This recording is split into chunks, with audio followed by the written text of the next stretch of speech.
ಕೇಳ್ತಾ ಇದೀರಾ ಭಕ್ತಿ ಸ್ಟುಡಿಯೋ ರೇಡಿಯೋ ಸಿಟಿ 91.1 ಅಲ್ಲಿ ಆರ್ಜೆ ನಿಖಿತಾ ಜೊತೆ. ಸುಂದರವಾಗಿರುವಂತಹ ಅತ್ಯದ್ಭುತವಾದಂತಹ ಕಥೆ ಇದು.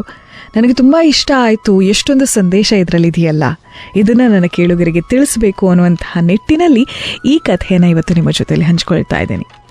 ಒಂದು ದಿನ ಕೃಷ್ಣ ಮತ್ತೆ ಅರ್ಜುನರಿಬ್ರು ಕೂಡ ದ್ವಾರಕದಲ್ಲಿ ಹಾಗೆ ಸಮುದ್ರ ದಡದಲ್ಲಿ ಸಂಚರಿಸ್ಕೊಂಡು ಬರೋಣ ಅಂತ ಹೇಳಿ ಕೃಷ್ಣ ಆಳ್ತಾ ಇದ್ದಂತಹ ಈ ರಾಜ್ಯ. ಈ ಸಮುದ್ರದ ದಡದಲ್ಲಿ ಒಬ್ಬ ವಿಪ್ರನು ತುಂಬಾ ವೃದ್ಧನಾಗಿರ್ತಾನೆ, ಭಿಕ್ಷೆ ಬೇಡ್ತಾ ಇರ್ತಾನಂತೆ. ಈ ಭಿಕ್ಷೆ ಬೇಡ್ತಾ ಇರುವಂತಹ ವೃದ್ಧನನ್ನ ಕಂಡು ಅರ್ಜುನನಿಗೆ ಬೇಜಾರಾಗುತ್ತೆ. ಅಯ್ಯೋ ಪಾಪ, ಎಷ್ಟು ಕಷ್ಟಪಡ್ತಿದ್ದಾನೆ, ಏನ್ ಕತೆನೋ, ಅವನ ಬದುಕಿನಲ್ಲಿ ಏನಾಗ್ತಿದ್ಯೋ ಏನೋ ಅಂತ ಹೇಳಿ ಅವನ ಹತ್ರ ಇರುವಂತಹ ಒಂದು ಪೊಟ್ಲಿಯ ತುಂಬ ಇರುವಂತಹ ಬಂಗಾರದ ನಾಣ್ಯಗಳನ್ನ ಈ ಅರ್ಜುನ ಆ ವೃದ್ಧ ಭಿಕ್ಷುಕನಿಗೆ ಕೊಡ್ತಾನಂತೆ. ತುಂಬಾ ಸಂತೋಷ ಆಗುತ್ತೆ ಆ ಭಿಕ್ಷುಕನಿಗೆ. ಸರಿ, ಅವನು ದಾರಿಯಲ್ಲಿ ಇನ್ನೇನು ಹೋಗ್ಬೇಕಾದ್ರೆ ಈ ಬಂಗಾರದ ನಾಣ್ಯಗಳನ್ನೆಲ್ಲ ತೆಗೆದುಕೊಂಡು ಹೋಗ್ತಾ ಇರಬೇಕಾದ್ರೆ ದುರಾದೃಷ್ಟವಶಾತ್ ಯಾರೋ ಅದನ್ನ ಕದ್ದುಕೊಂಡು ಹೋಗಿಬಿಡ್ತಾರೆ. ಮುಂದೇನು ಮಾಡೋದು, ಏನು ಮಾಡೋಕ್ಕಾಗತ್ತೆ, ಹೋಗಿದ್ದು ಹೋಯ್ತು ಅಂತ ಹೇಳಿ ಮತ್ತೆ ಭಿಕ್ಷೆ ಬೇಡೋದಿಕ್ಕೆ ಅಂತ ಪ್ರಾರಂಭಿಸ್ತಾನಂತೆ. ಮರುದಿನ ಇದೇ ದಾರಿಯಲ್ಲಿ ಕೃಷ್ಣ ಮತ್ತೆ ಅರ್ಜುನ ಬರ್ತಾ ಇರಬೇಕಾದ್ರೆ ಮತ್ತೆ ಈ ವೃದ್ಧ ಭಿಕ್ಷುಕ ಬೇಡ್ತಾ ಇದ್ದಾನೆ, ಭಿಕ್ಷೆ ಬೇಡ್ತಾ ಇದ್ದಾನೆ. ಅರ್ಜುನ, ಏನಿದು ಹೀಗಾಗೋಯ್ತಲ್ಲ, ನಿನ್ನೆ ಅಷ್ಟೇ ಒಂದು ಪೊಟ್ಲಿಯನ್ನ ಕೊಟ್ಟಿದ್ದೀನಿ, ಸಾಕಷ್ಟು ಬಂಗಾರದ ನಾಣ್ಯಗಳಿರುವಂಥದ್ದು, ಅಷ್ಟು ಬೇಗ ಖರ್ಚಾಯ್ತಾ, ಏನು ಕತೆ ಅಂತ ಹೇಳಿ ಆ ಭಿಕ್ಷುಕನನ್ನ ಹೋಗಿ ಕೇಳಿದಾಗ ಆ ವೃದ್ಧ ಭಿಕ್ಷುಕ ಹೇಳ್ತಾನೆ, ನಿನ್ನೆ ನಡೆದಿರುವಂತಹ ಕತೆ ಯಾರೋ ಕತ್ಕೊಂಡು ಹೋಗ್ಬಿಟ್ರು. ಅಯ್ಯೋ, ಅರ್ಜುನನಿಗೆ ಈ ಕತೆ ಕೇಳ್ಬಿಟ್ಟು ಬೇಜಾರಾಗುತ್ತೆ. ಮತ್ತೆ ಅವನೇನು ಮಾಡ್ತಾನೆ, ಒಂದು ದೊಡ್ಡ ವಜ್ರವನ್ನ, ಅರ್ಜುನ ಸ್ವತಃ ದೊಡ್ಡ ವಜ್ರವನ್ನ ಈ ಭಿಕ್ಷುಕನಿಗೆ ವಾಪಸ್ ಕೊಡ್ತಾನಂತೆ. ಪಾಪ ಹೇಗೋ ದುರಾದೃಷ್ಟ, ಅವನು ಕಳೆದು ಹೋಯ್ತು ಇದೆಲ್ಲದು, ಈ ವಜ್ರ ಅವನಿಗೆ ಸಹಾಯ ಆಗ್ಬೋದು ಅಂತ ಹೇಳಿ ಕೊಡ್ತಾನೆ. ಈ ವೃದ್ಧ ಭಿಕ್ಷುಕ ಏನು ಮಾಡ್ತಾನೆ, ಸೀದಾ ಮನೆಗೆ ಹೋಗ್ತಾನೆ, ಅದನ್ನ ಒಂದು ಹಳೆಯ ಮಡಿಕೆಯಲ್ಲಿ ಇಟ್ಟು ಬಿಡ್ತಾನಂತೆ. ಸಾಕಷ್ಟು ದಿನ ಆಗಿತ್ತು ಆ ಮಡಿಕೆಯನ್ನ ಬಳಸಿ, ಹಾಗಾಗಿ ಯಾರು ಅದನ್ನು ಮುಟ್ಟೋದಿಲ್ಲ, ಇನ್ನು ಅಲ್ಲಿ ಸುರಕ್ಷಿತವಾಗಿರುತ್ತೆ ಅಂತ ಹೇಳ್ಬಿಟ್ಟು ಅಂದ್ಕೊಂಡಿರ್ತಾನಂತೆ. ನೋಡಿದ್ರೆ ಮತ್ತೆ ದುರಾದೃಷ್ಟವಶಾತ್ ಮರುದಿನ ಯಾವತ್ತೂ ಆ ಮಡಿಕೆಯನ್ನ ಮುಟ್ಟದೇ ಇರುವಂತಹ ಆತನ ಪತ್ನಿ ಈ ಮಡಿಕೆಯನ್ನ ಮತ್ತೆ ಪರಿಶೀಲನೆ ಮಾಡ್ದೇನೆ ಹಾಗೇನೆ ನೀರಿನ ಹತ್ರ, ನದಿ ಹತ್ರ ತಗೊಂಡು ಹೋಗಿ ನೀರನ್ನ ತುಂಬಿಸ್ಕೊಂಡು ಬರ್ತಾಳಂತೆ. ನೀರನ್ನ ತುಂಬಿಸ್ಕೊಂಡು ಬರ್ತಿರ್ಬೇಕಾದ್ರೆ ಈ ವಜ್ರ ಆ ನೀರಿನಲ್ಲಿ ಮಾಯ, ಯಾರಿಗೂ ಕಾಣಿಸ್ತಾ ಇಲ್ಲ. ಏನು ಮಾಡೋದು?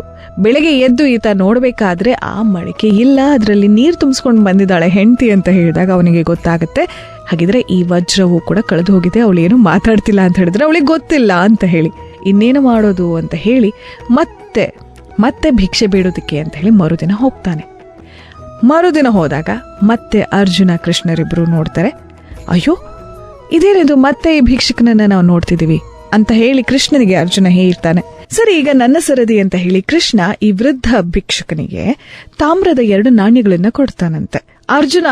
ಕೃಷ್ಣ, ನಾನು ಅವನಿಗೆ ಬಂಗಾರದ ನಾಣ್ಯಗಳನ್ನ ಕೊಟ್ಟಿದ್ದೀನಿ, ವಜ್ರವನ್ನ ಕೊಟ್ಟಿದ್ದೀನಿ, ಯಾವ ಸಂಪತ್ತು ಕೂಡ ಅವನ ಹತ್ರ ಇಟ್ಕೊಳ್ಳೋದಿಕ್ಕಾಗ್ಲಿಲ್ಲ. ಪಾಪ ಅವನ ಹಣೆ ಬರಹದಲ್ಲಿ ಇರ್ಲಿಲ್ವೇನೋ, ಈಗ ಈ ತಾಮ್ರದ ನಾಣ್ಯ ಏನು ಮಾಡುತ್ತೆ ಅಂತ ಹೇಳಿ ಹೇಳ್ತಿರ್ಬೇಕಾದ್ರೆ ಇತ್ತ ನೋಡಿದ್ರೆ ಈ ವೃದ್ಧ ಭಿಕ್ಷುಕ ಈ ತಾಮ್ರದ ನಾಣ್ಯವನ್ನ ಮನೆಗೆ ತೆಗೆದುಕೊಂಡು ಹೋಗ್ತಾ ಇರಬೇಕಾದ್ರೆ ದಾರಿಯಲ್ಲಿ ಒಂದು ಕೊಳದ ಹತ್ತಿರ ಒಬ್ಬ ಮೀನುಗಾರ ಮೀನನ್ನ ಹಿಡ್ಕೊಂಡು ಅವನ ಬಲೆಯಲ್ಲಿ ಇಟ್ಕೊಂಡು ಹೋಗ್ತಾ ಇರಬೇಕಾದ್ರೆ ಆ ಮೀನನ್ನ ನೋಡಿ ತುಂಬಾ ಬೇಸರವಾಗುತ್ತಂತೆ. ವಿಲವಿಲ ಅಂತ ಒದ್ದಾಡ್ತಾ ಇತ್ತು.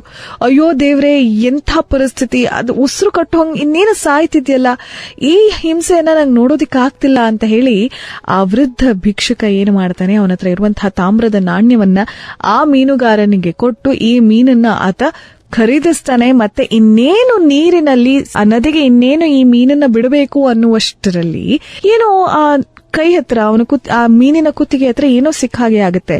ನೋಡಿದ್ರೆ ಈತನ ಪತ್ನಿ ಯಾವ ನದಿಯಲ್ಲಿ ಹೋಗಿ ಮಡಿಕೆಯಲ್ಲಿ ನೀರನ್ನ ತುಂಬಿಸ್ಕೊಂಡು ಬಂದಿದ್ಲೋ, ಯಾವ ಮಡಿಕೆಯಲ್ಲಿ ವಜ್ರವಿತ್ತೋ ಆ ವಜ್ರ ಈ ಮೀನಿನ ಬಾಯಿಲಿತ್ತು. ಅಯ್ಯೋ ದೇವ್ರೆ, ತುಂಬಾ ಖುಷಿ ಆಗುತ್ತೆ ಈತನಿಗೆ.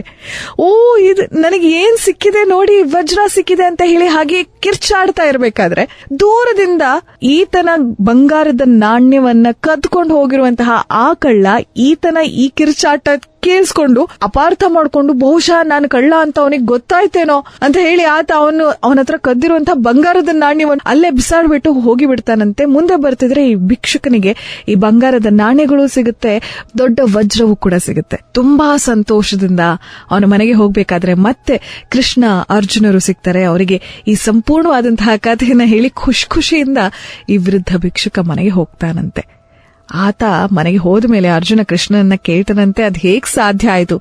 ಬಂಗಾರದ ನಾಣ್ಯ ಅವನಿಗೆ ಸಹಾಯ ಮಾಡಲಿಲ್ಲ, ವಜ್ರಗಳು ಸಹಾಯ ಮಾಡಲಿಲ್ಲ, ನಿನ್ನ 2 ತಾಮ್ರದ ನಾಣ್ಯಗಳು, ಕೇವಲ ತಾಮ್ರದ ನಾಣ್ಯಗಳು ಹೀಗೆಲ್ಲ ಮಾಡ್ತು ಅಂತ ಹೇಳಿದಾಗ, ಅವನು ಕಳ್ಕೊಂಡಿರುವಂತಹ ಸಂಪತ್ತನ್ನ ವಾಪಸ್ ತಂದ್ಕೊಡ್ತು ಅಂದಾಗ ಕೃಷ್ಣ ಹೇಳಿರುವಂತಹ ಮಾತು ನಮ್ಮ ಪ್ರತಿಯೊಬ್ಬರಿಗೂ ಕೂಡ ಅನ್ವಯವಾಗುತ್ತೆ. ಕೃಷ್ಣ ಹೇಳ್ತಾನೆ, ನೀನು ಬಂಗಾರದ ನಾಣ್ಯಗಳನ್ನ ಕೊಟ್ಟಾಗ, ವಜ್ರವನ್ನ ಕೊಟ್ಟಾಗ ಆತ ಸ್ವಾರ್ಥಿಯಾಗಿ ಅದನ್ನ ಅವನಿಗೋಸ್ಕರ ತೆಗೆದಿಡೋದಿಕ್ಕೆ ಅಂತ ಹೋದ.